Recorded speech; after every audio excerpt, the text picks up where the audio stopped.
deuxième valeur, c'est SES. SES qui, elle, par contre, a cassé une résistance. On voit ici qu'on a cassé la ligne en bleu que j'ai tracée qui passe par les 15,36 €. Elle sort également d'un triangle, un peu comme la figure précédente, mais justement ici on est sorti par le haut.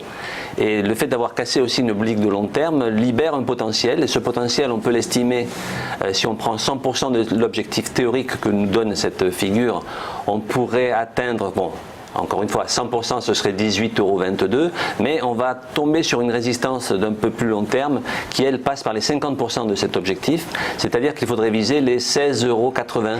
Si, bon, là, elle est validée, la figure, au sens où on a déjà clôturé, vous voyez, cette bougie d'hier, cette barre verte qui correspond à la séance d'hier, elle a déjà clôturé, donc elle a validé cette sortie de triangle, ce que nous n'avions pas sur accord là tout à l'heure. Est-ce que ça va devenir un support ?